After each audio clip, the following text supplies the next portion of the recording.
All right, we're back another Saturday on our Black Media Network. Welcome back. I'm Robert Bryant. We got Julius, we got Sabrina, and I think CJ is coming to join us. But last week, y'all, we started talking about municipal growth within counties, and we used Chatham County, Georgia, as an example. I don't know what happened to Julius. I think he fell off his chair. But Sabrina, I think you were closing out with a topic, and I think you were telling us next week we could pick up there. So I'm going to defer to you and Mr. Hall to kind of start us off today. Well, hello, coastal Georgia. I don't know where you are, if it's raining, but I hope you're being dry and you're being safe out there because, there's been a lot of accidents lately. So I'm just want to make sure that you guys are taking caution regarding the weather. You're absolutely right, Robert. Last week we did end off a great conversation, and we're going to pick it up today. And one of the things that I wanted to talk about is how we have to, as the Black community, engage and understand in politics, and understand that in order for us to have a better life, that economically, that politics and economics are two sides of the same coin. So I wanted to deep dive into that a little bit and explain how we can improve our lives in every capacity by simply engaging. Yeah. Julius, what's your response to that? To what? To what Sabrina just said is that basically politics, economics are basically pretty much on an equal playing field. I mean, you can't have one without the other. Right. And I'm sorry if I wasn't paying attention right then. My computer went out, and I was trying to figure out what's wrong, and then the other one went out, and I think Sabrina has bugged me, put a virus somewhere in there. I think it's the FBI. When the FBI left Trump, they came by. No, he was a part of Mar-a-Lago, so they came. Yeah. Hey, you see that expensive hat? You see that expensive hat? Yeah. You can't have one without the other. And that's the problem. You can't have one without the other. Right. Politics. I was in this organization, and the guy, one of the people in it, said, "Well, I don't want to be involved in no politics." I said, you can't have this type of organization without being involved in politics. If you want to have this much power in the group, you got to be involved in politics, because what you're trying to do, you have to be able to change the people who can put those policies in place. And if you don't want to be involved in politics, then you don't understand the process, and you just don't need to be anywhere trying to run anything or do anything, because politics is it goes to the core of what this country even is built on. This is how everything gets done, through politics. So you have to have it. But over the years, I've come to understand why so many people, especially within the Black community, are reluctant to engage in political play. And here's why. Oftentimes, they say in politics, people have long memories. Well, that's true. And oftentimes if you get a bad person that's running for office, and maybe that person did not win, or maybe that person did win. Well, if you are known to have not supported that person, that long memory of theirs kicks in, and they may retaliate on you if you're a business owner, or they may go throughout the community and speak badly or poorly about you as a person. These are all things that we must be able to endure.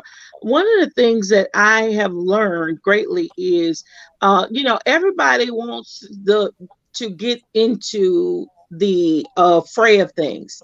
And when I say get into the fray of things, I'm talking about if you own a business, you're getting into the fray of things. You're getting into the thick of things. If you are a community advocate, you're getting into the thick of things.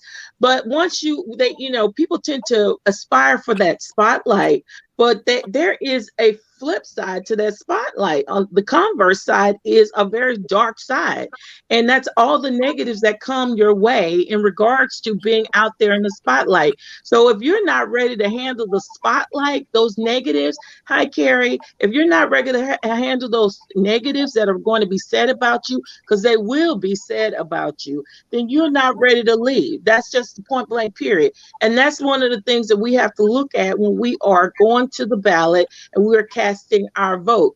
You know, one of the things I have learned throughout my study of politics is we don't want scary people leading us. Where can a scary person lead you?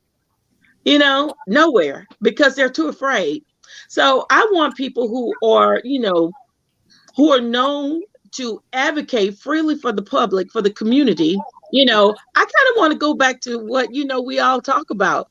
Let's talk, what would Jesus do? Well, Jesus advocated freely.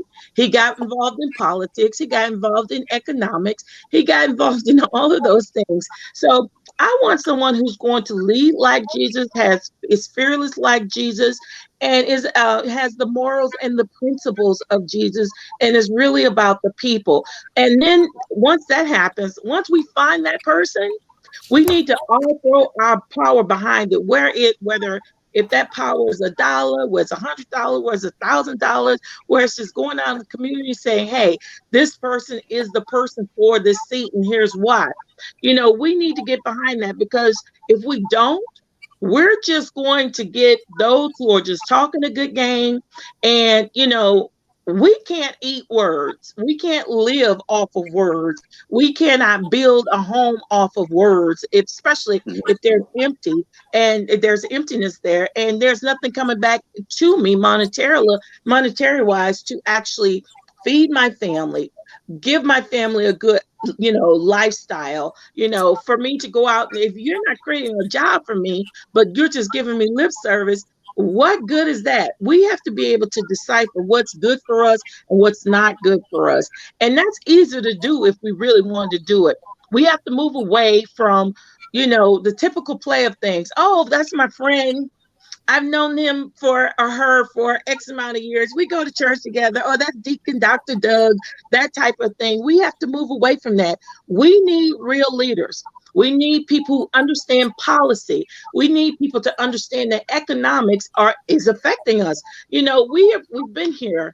We've been here every year, whether it was hiding in the church, meeting secretly in the church over 60 years ago, to now, to having organizations and conversations like this. And we're still talking about how can we move the structure along for the Black community. This is how we do it. I want to interject here, because I think something that's very important is that if you are going to be in public service, then you are a public person. So if you are afraid to be transparent with your life and you cannot have a public life, then it's not for you. Because today's America, they want you to be completely and utterly honest. You ain't got to tell all your business, but if you're not honest about what goes on even in your life, and I find a lot of times the things that you're going through, other people are going through. And if you share it, then people can speak up and we can get through this and heal the community together, rather than being afraid to say it in public. I think you just got to be bold. Like, you have to be bold to be able to be fierce and being authentically yourself. And that carries so much weight with the public. Yeah, I agree with you. Back when I ran a couple of years ago, that was one of my number one things, is that while I don't need to know everything I do, like, you're not coming up in my bedroom, I do want people, and I do value public leaders who show you that you have a human side. That's why a lot of times I don't mind when people see me act silly on certain shows, or see me in a certain light when we're having a professional conversation. You've got to show people that you're human, right? I think that's very important when you have public leadership. And what that boils down to is, when you get to a level of now you're leading a community, whether it be at a municipal level or a county level, people feel that you're accessible and approachable. If you're a leader who just wants to be up here and you're leading like your people are down here, then you're absolutely garbage, in my opinion. Right. Well, you know, and I appreciate all of you speaking so candidly about me. You're too kind, Sabrina. to talk so With glaringly. his Trump, you see his Trump hat? See Yeah, I see that that's a Mar-a-Lago T. It's not an hat. eagle, that's a T. It flew in from Mar-a-Lago. It I'm sounds sorry. like you all Billy called Dad with the MAGA hat on, and I like the fact that he was. it sounds like y'all were describing me in so many ways that y'all were describing me, and I appreciate that y'all talk. That kind of leader. Y'all, I appreciate that. Y'all are great friends. Bless his heart, Sabrina. But y'all can Bless see his heart. that. But I will say, being in politics, it's not, for me, I'll say for me, because it's very different for a lot of people. I do believe in order to be in politics, to be a political, it's got to be purpose driven. I do believe that we are all born with a divine blueprint. Some people want to covet our blueprints, but that's not meant for them to walk. That path is not meant for them to walk. I think some people are meant to be in politics while others aspire to be in politics. And when we have those aspirations, we tend to, those aspirational candidates, and they tend to get in there. And, I look at things from all spectrums. So when you quickly attach yourself to that circle, and you start to detach yourself from the community, and then you stop posting on social media to keep me informed as your constituent. I want you to do the same thing you were doing before I helped you get elected, because I need to see that transparency. But once I start to see you transform, I tend to think that, you're not for me. You may be for just for that seat. And I like what you're saying. I want you to break that down for our viewers. Why does that matter when you're looking at local? I hate the word politics. When you're looking at local policy and local leadership, why does that matter at a county or local level? It's because of the key word that you said is local. You are representing the people that are low in that locality. These are the people that you should be engaging on a daily basis. Social media is a new form of connecting to people. I'm very curious as to why so many don't use it. And I don't want you to just use it and talk about basic political talking points. I want you to use it like you would normally use it before you became the political person. I want to know what's going on. I mean, what's really going on. I understand in the executive session, once you get elected, there's something or appointed to a committee. There's some things that you cannot say. I get that, and that's legal and binding. That's law. That's nothing that we can do about that. But those things that you can clear up for me and say, I don't understand the process. Say, I don't understand the process to getting appointed to a board. You can explain that to me. And you can explain your role as it pertains to that board to me as well. So I can have a better understanding of it. And then too, you guys, you can always go to GMA website and contrast what they've said to you to what's real and factual. And then you come up with your own due diligence. So I just need you to talk to me as the person that you represent, that you knew that you were going to represent when you were, canvassing. And now that you're in that seat, I don't want you to change up on me and say, well, I'm this and I'm that, and I can't do that, or I can't come here, or I can't associate that. No. You represent all the people. You represent all the people within that territory. And I need you to be that same energy that you were to get our votes. I need you to be that same energy now that you've gotten that vote and hold that seat. Yeah, go ahead. I was just going to say, I think the biggest thing to a losing campaign for the next go around, saying that let's say you beat an incumbent, is if you don't answer your phone, you're not present.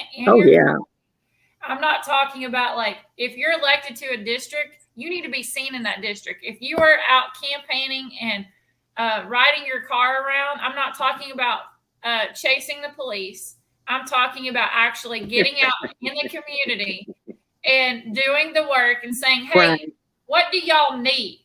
It's so easy to be in politics at a local level. You got to answer your phone and you got to direct them to resources. Right. Right. So, and CJ, what I was just thinking about is it kind of pertains to what you just said. Is so in a county structure in Georgia, within a county, you have multiple municipalities, and we're going to use Chatham County again for an example. Why is it that you elect people, right?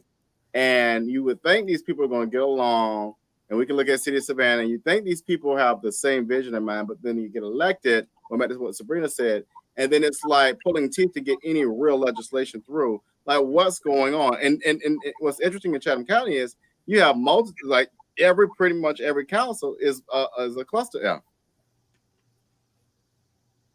Well, let me say this. Let me let CJ answer that one first. And come okay. Yeah. Well, I think what happens is we got to learn that in politics, and what has happened with our local city council is that there's been factions. It's like, who's trying to get off the island? It's like there's a whole group that's trying to stay in there so bad for the next go around. They decided to create this, like what is the show where you get voted off the island, the person gets the $1 million. A reality show? Yeah, it's like it's become a reality show to keep the office so bad that they kind of tapped out. I'm not saying that they didn't do some really great things, but not everything is great that they've done because they didn't get the community input. Okay, I understand smart growth, understand what they're doing, but I also understand a lot of the public has been turned off by the divisiveness because they've been so against one group that they've turned the public against that group without the public being even fair to hear them out because they'll rant and rave on social media. I'm sorry, as a leader, you can't do that. You can't do that. You have to have decorum. You may not like somebody, but you have to learn tolerance. You have to be able to smile. And I think something that Julia says, there's no permanent enemies and there's no permanent friends in politics. And I think that, we have gotten away from that. Politics is so much more important than bureaucracy. It's one of the things that I always said that I don't particularly care for the culture of what Woodrow Wilson created. But as a father of public administration, he said, you need politics and bureaucracy to work, but you want to limit the effects of politics on the bureaucracy. And we have to understand that we're public servants first. It doesn't matter what your opinion is. What does your constituents want? What do they need? That's your job. Your opinion could be the last thing from our minds and your personal life. You're just there to do your damn job. Excuse my language, but no, perfect. Yeah. And if you can't do the job, we need to fire them. That's that's the key thing. But I here we go back to where that understanding is. If you don't understand that economics and politics are two sides of the same coin, those bad choices will be reelected. And that's where we fall as a community. Because we are, the African American culture are they're a very caring culture. We will give people a million chances because we want to see good. We hope that good is going to come about. And unfortunately, good should be, it should be quantified, in regards to terms. If I see that you are not good for me within the first term of your election, I need to reassess and see why. And then, okay, let's say I reelect you or I vote for you to go back in and nothing's changed in your second term.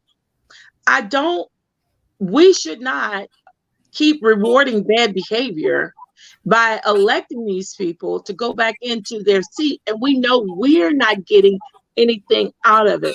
Trust me, when the voting process is a quid pro quo process. When I vote for you, I expect you to do something for me as your constituent. When you come to me and ask for my support, you are asking me for something. This is quid pro quo all day, every day. Now, if I see that you're not holding up your end of the bargain, I need to go out and search for someone else that may be able to do the job a little bit better. And we, as the Black community, we must understand, like Carrie said, there is no such thing as, well, there should be no such thing as permanent enemies in politics, but we know that that's just a fallacy. What we need to understand is, even though they may be upset that we are basically backing someone different for that seat, we are doing it for our own sake.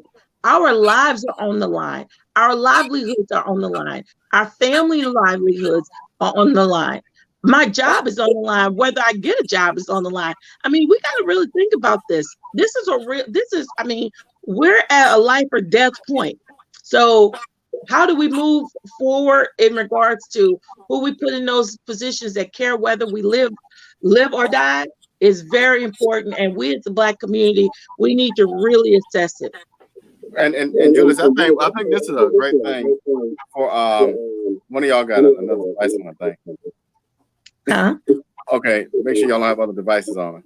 I'm hearing an echo. But anyway, so Julius, this one of the things that sticks out of my mind as I hear Carrie and Sabrina talk is the idea of, when we put people in office, we do want them to advocate for our interests. In this city of Savannah, what we've noticed is, and in particular, I'm going to speak on Yamacraw, which really irked my nerves, is we put a person in place that we thought was going to protect, that we thought was going to advocate for that community. Now, I don't know the voting statistics of the people in Yamacraw Village. I don't. But to put someone in place that looked like them, right, that we expect to advocate for them. And this is just an example. I'm not picking on anyone, but I get irritated when we pick on the least in those. I really do. We're supposed to even protect them more. But to have someone in place that really just gave them their the kiss, I find that interesting, regardless of the fact that they might vote at 1%, they might vote at 100%. But what does that say when we put people in place and they basically do not, what's up with that? I'll let you kind of take that where it goes. Well, it says that we didn't do proper vetting. We didn't really, some people betray you for money. Some people betray you for status and for other favors. And that happened in an election two and a half years ago. We put all these people in place, and then they got in and they did opposite of what they promised.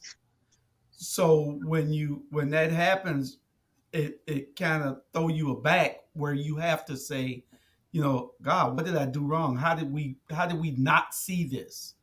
And it's just proper vetting. You got to get people to sign contracts these days almost, because it's not going to work unless for you to hold them accountable.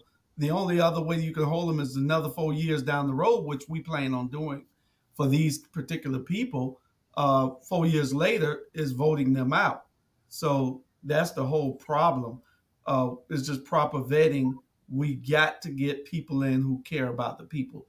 You can't make it about yourself. You can't make it personal. Nothing should be personal when it's about the people. I'm sorry. Right? As we're talking, I started having visuals come into my brain where we've got resources in Savannah, and I would have loved to more see that area become like the east side, where they've got that two-story building that's a community center right across. Okay. Yeah, I know you're talking about. Yeah, across from Savannah High. Right, and then you've got all the new apartments over there. They have access to public transportation. If we could have taken that area and redevelop it to where they had a community center in the heart of it that had activities for students to do, go get on the computer, cooking classes, a playground, places and things to do to get them to think about opportunities. I think that we don't have a culture of connecting people in Savannah. We even have a cultural arts center. We've done all these great things, but are they being used? Is there a fee? Is it open? And we claim to be so good at doing these things, but are they open to the public? And we're talking a lot, but I think about the smart growth aspect and what it means for the community to have aspect and really be able to move forward and be progressive, to be able to create a culture that I've seen in Chicago and I've seen in Boston and other, even in Atlanta, where people have resources to do things and they start thinking about what else can I do? And it gets them away from all this other stuff. But then when they go there, oh, this cost, you got to sign up for this. It's not open. And then the people aren't that nice that are the key holders at the desk. So I just want to put that out there because, like, it's one thing to just talk about the leaders, but if we're talking about smart growth, it's created a culture of openness to where these utilities are being used, that people are actually doing their job. Well, it's one of the things one of the terms we will use in diversity, equity, and inclusion is this idea of curtain dressing, a beautiful, nice little picture you put on your wall, a nice, pretty picture. And so what that means is a lot of institutions and organizations will put a diversity officer in place because it's a pretty thing to do, and they check that box. What you just said is exactly right. We have the community centers, the cultural arts centers, but that's a box to check to make the community believe we're doing things, to make the world believe we're doing things. In all actuality, what Savannah has become, which is very sad in my opinion, is a tourist-driven economy, which means if it's not about the tourism, we don't give a damn. Excuse my language, but that's really what has become. We don't care about crime like we used to. We don't, all this money we put on broaden tourism, when we could have been putting money into nonprofits and organizations that support our young Black youth. It blows my mind that we have the crime rate that we have, the murder rate that we have, and yet we want to worry about how the tourist industry goes. Keisha Gibson Carter, Alderwoman Keisha Gibson Carter, put a beautiful image up a couple of weeks ago on her show where she showed all these lights and police presence in City Market. Why isn't it in the areas where there are crime going on? Why isn't it over here in the 5th District where we have crime going on? And so we've got to put people, what's important about this, let me bring it home for us. If we don't put people, all the women and all the men in place who understand and not getting paid on the table for other activities, when we put all the people in place that care about the community and less about a check, I think that's when we start seeing some growth too. But I gotta say this, I know you guys live in Savannah, but I let's just be clear. What's happening in Savannah is not an anomaly. It's happening all over Georgia. Okay. Yeah. So let's just be clear on this. It goes back to, we cannot preach about the problems. And this is one of the things I wanted to say last week. And this is not, I don't want anybody to take this personally because this is Sabrina. I don't like when we throw another problem into a problem that we've not solved yet.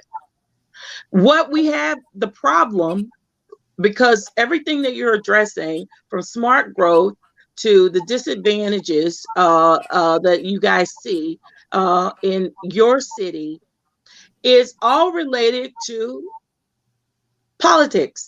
Let's stay on that. Let's stay right there. Yeah. Okay, center. Yeah. Politics is driven by economics.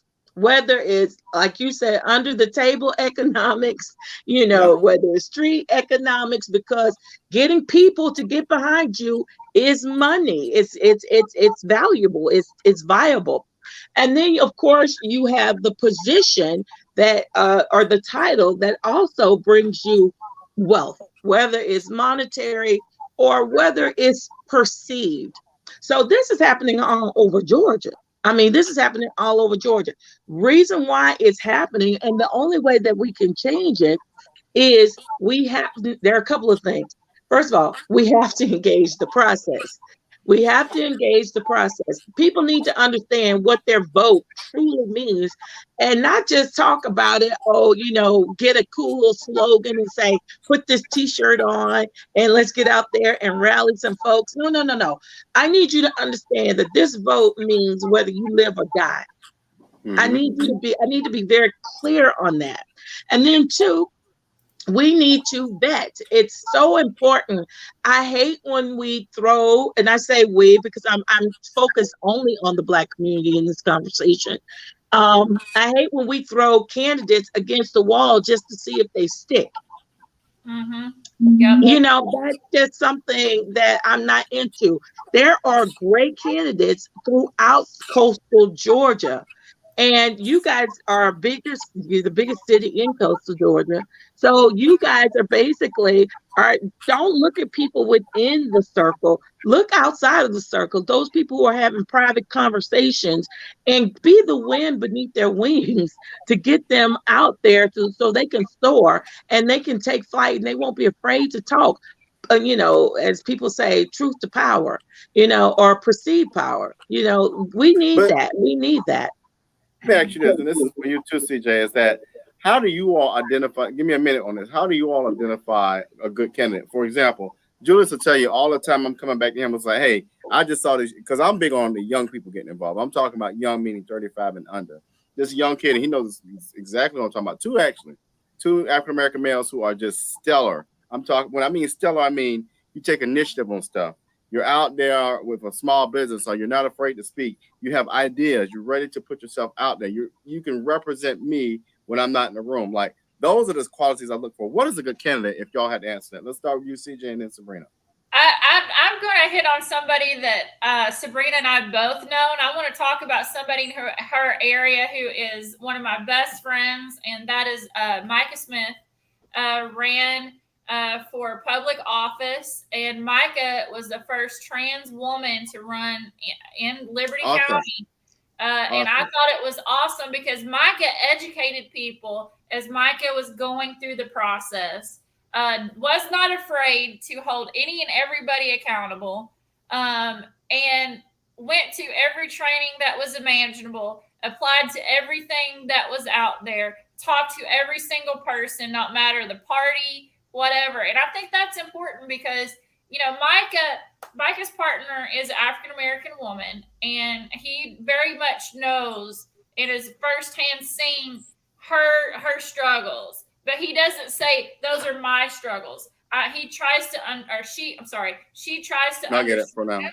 But I think that I don't know, Sabrina. I'm just going to say I thought Micah did a phenomenal job.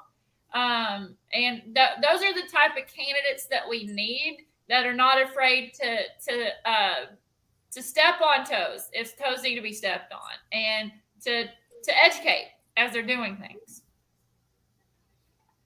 And I love Micah. I got to know Micah, and Michael is going to hold office one day. I just believe that.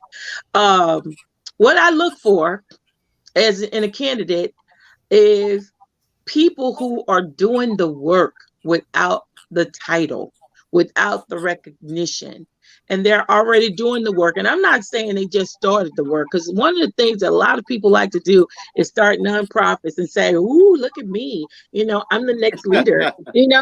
I'm like, no, I don't see that person as. I need to see you consistently showing leadership, and that's whether you get paid, recognized, people love you for it, or people hate you for it. And I need to see you doing that over time, years. I don't need to see you. What turns me off about a candidate is when you just jump out when it's time to run for office and say, I'm your girl or your guy.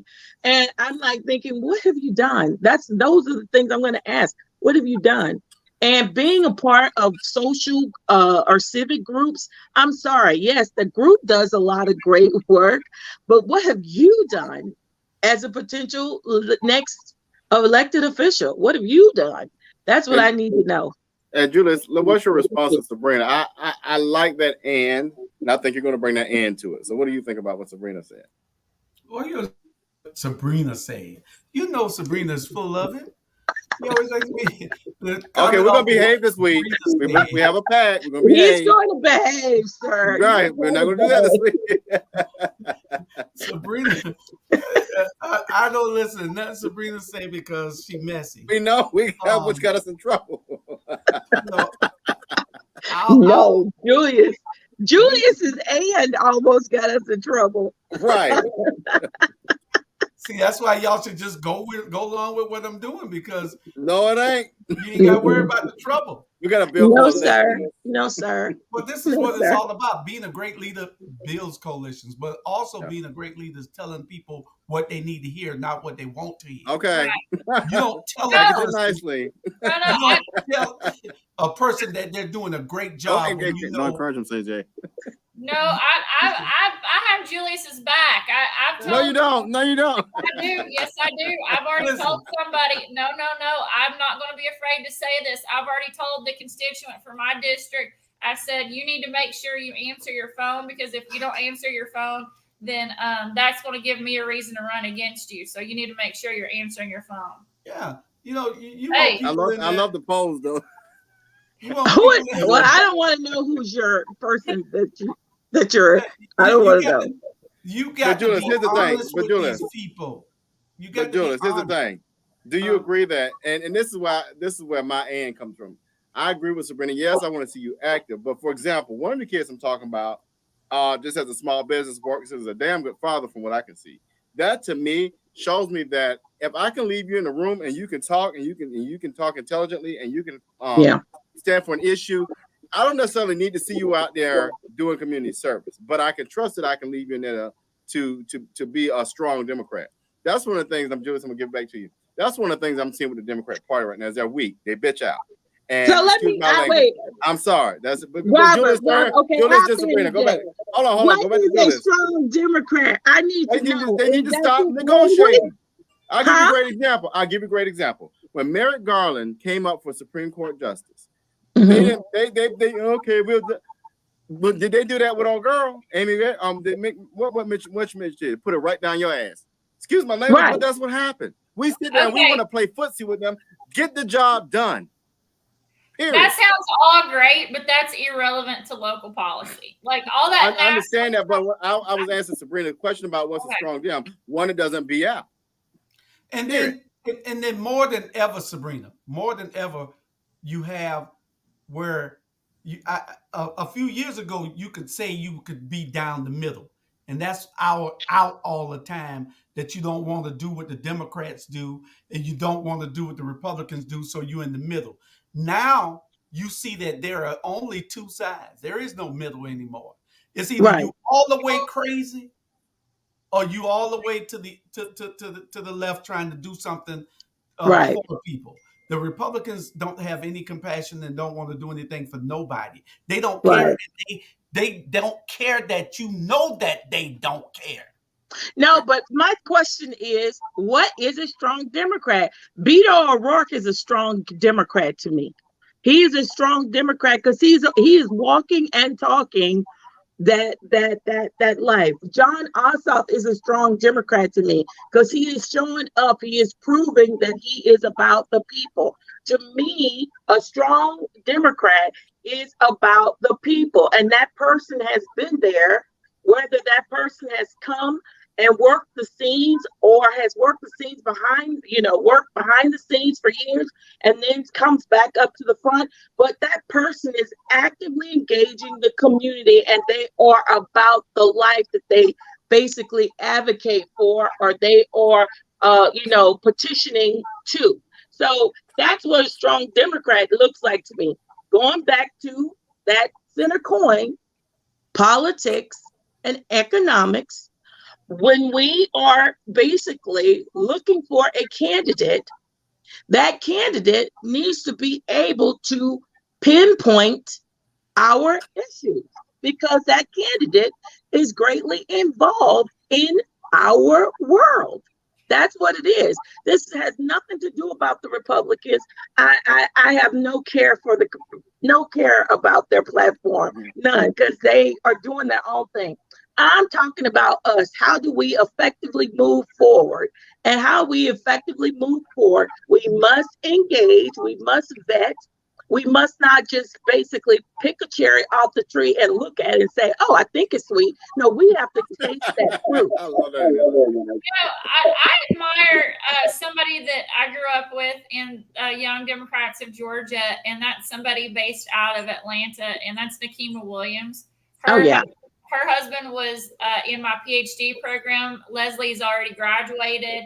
But I think that's a powerhouse couple who's unapologetically working in Democratic politics, who are strong, calling out Republicans for the shit that they do, excuse my language, that hurts the Black community in all facets, whether it's voting, economics, business, but is always looking to what policies are specific to their district and ends up helping Georgia. Yeah. You know? Yeah. Like, yeah. And here's another thing too. This is, and you guys can have that me if you want, but this is something that just really burns my hide. When we know of an up and coming leader, when we know of an up and coming future seat holder, when we see that talent that is visible, we as the community must stop speaking negatively and adding rumors and things that are not true in the atmosphere about that candidate. Because let me tell you a story.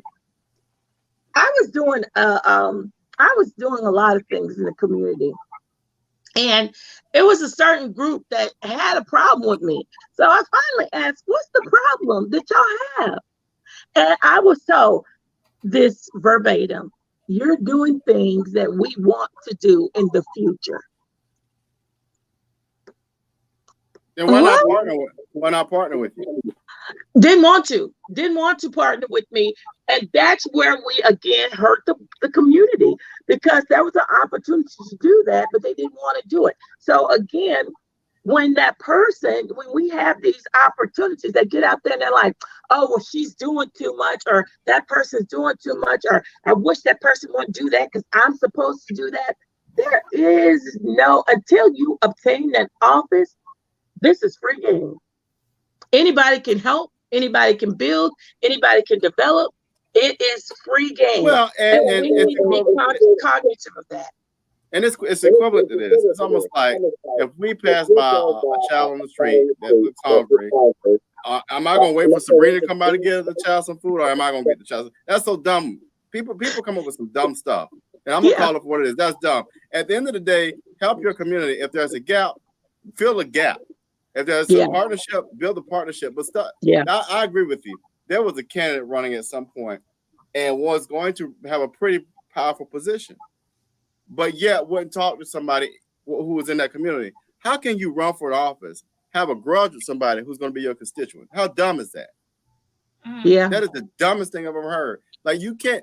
There's several people in this district that I don't necessarily care for, but when I become the council person, I am going to represent them as equally as the person I like next door.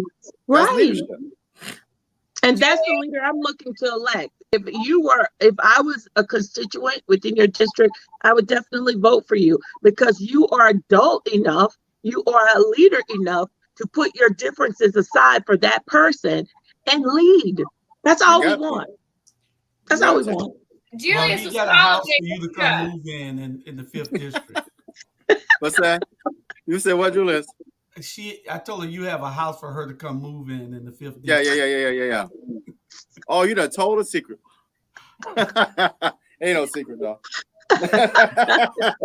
Sabrina's gonna be Sabrina's over marketing, so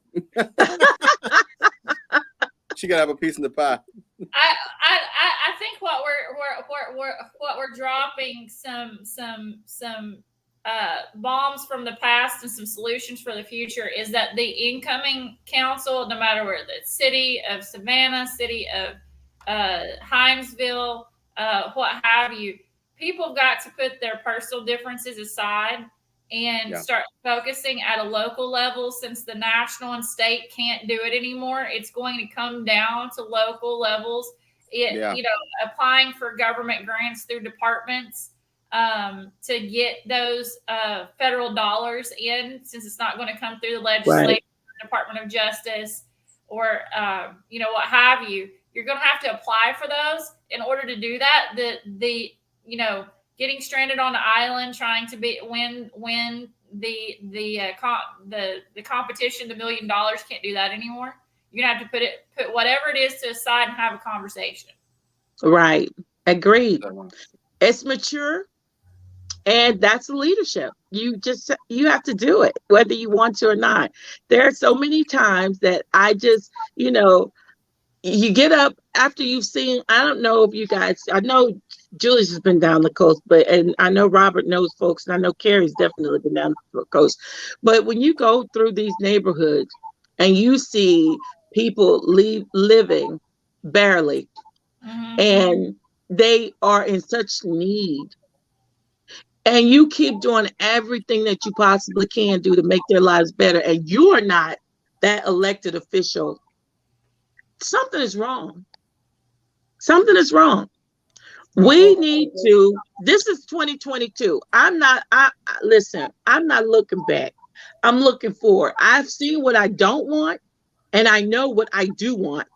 And that is what I'm going to be petitioning for, advocating for, fundraising for. You name it, I'm going to do it.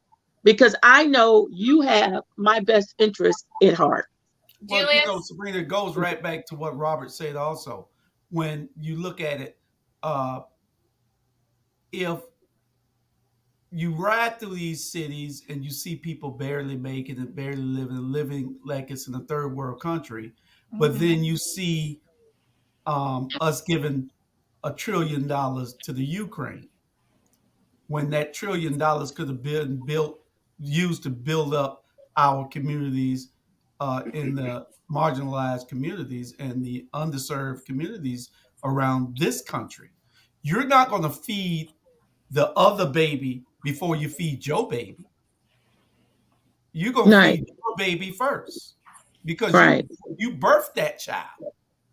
Right. So why are we feeding somebody else before we feed our own? It don't make sense. You're absolutely right. Let me tie this in, Sabrina, because it'll leave my head. I want to. This hit me so hard just now. When you tie the idea of economics to politics, and you have individuals who are in the center of that, and they capitalize and bastardize a position. And what I mean by that is we got to start electing people who are not in it for the kickback. We got to elect people who have enough resources to sustain themselves without the kickback. What I mean by that is you put a candidate like one of us, and I'll use myself as an example. I ain't got the most resources in the world, but I'm okay. So if I run into an office and run for an office, I ain't got to worry about who slide me money under the table. I ain't got to worry about answering the Kelso downtown. All I got to worry about is my constituents, because I ain't got to worry about no money, because the money ain't important to me. The service to the people are important. That's the other quality I think we're missing too. You're absolutely right. That's what I say every year. When it's time to go for re-election, I see a lot of people scrambling and they're trying to, do things at the last minute. First of all, I gotta say these two things. We go through, let's just take city council, for instance. That's anywhere. You are elected for a 4-year term. You have 4 years to do things. Most of the time, a lot of folks go in and they sit on those benches and they don't do any of those necessary things for the community until year 3. You playing with me as your constituent. You are playing with me as your constituent. I want you to work once you get in office, day 1, you are earning a paycheck. I have hired you and I want to see the fruits of your labor. And I need you to be active at day 1. I don't want to see you starting to post, oh, look at our SPLOST monies, what SPLOST monies is doing in year 3.5. We better break time fall apart. Yeah, you should have done this. I don't need to, to me, you playing me.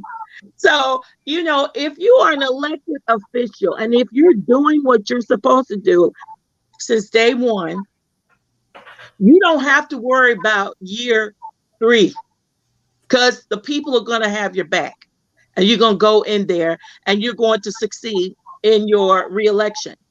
But if you're not doing what you were supposed to do and you come back to me year 3 and you peddling me another bridge that you just grew in your back, built up in your backyard, and I buy into it, shame on me. But if I am teaching my neighbor, he can't put a bridge in his backyard because it won't fit. and they're like, aha, that's my aha moment, then I'm doing my job to educate the community to understand that this candidate is not good for us. So we need to look elsewhere. All right, y'all, we have final comments. Let's go, CJ. We're going to start with you. Final comments. My final comment is I'm tired of looking to men in suits that have money and thinking that they're better than me because they have money and they deserve to be in office. I'm just going to drop that right there, because just because you have money or you grew up with it or you attained it does not mean that you know more than me. And right. I'm not going to vote for you because I'm tired, I'm fed up, and you ain't doing nothing for me.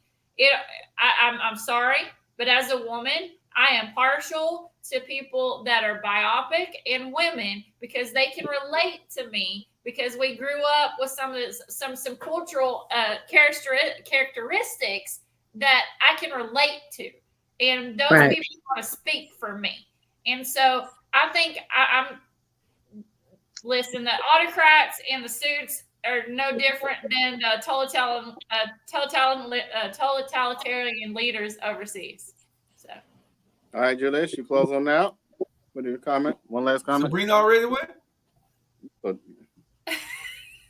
Sabrina already went. I think he was saving me for last. I'm the whole. I thought I was going to be last. Anyway, I want to set the record straight from last week, because it seems like some people got a little upset by the words. I got to choose my words carefully. Got a little upset by what I said concerning a certain organization. Now, I was not on here to impugn the integrity of that particular organization. These are my friends. I think they have great intentions and they serve the community well. What I was saying was merely that we need to work more together and build this organization and stop waiting on help when the help is right in front of us. That's all I'm saying. Don't look outside for nothing. Everything that we need is inside right here. That's all I'm saying. If you don't understand that, then you still need to be mad with me, because I don't give a damn. Okay, all right. You did nice. You did good, Julius. Because what I'm saying is that we could build, and we keep wasting time. Stop wasting time. Let's do this thing now. And because, we went from a market that had a house worth $20,000 that's now worth $60,000. That went up 3 times. So we can't continue to wait. There's no time to wait. We got to build and start now. So all right. Well, y'all, great. We appreciate y'all being here. We're going to close it out. We're at our time limit. Thank you all. We'll be back next Saturday, same time, same bat channel. If y'all want to do a part 3, hey, I'm down for it. I mean, y'all think it's part 3? We'll talk offline. And Robert, let's put a poll out. Let's put the poll out and see what the people. Hey, y'all. I tell you what, y'all comment below if we should do a part 3. Y'all comment below when you watch this. All right, we're gonna get out. We'll talk. I say we should, because Sabrina has good hair today. Bye, y'all. See y'all next Saturday. Bye.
like this.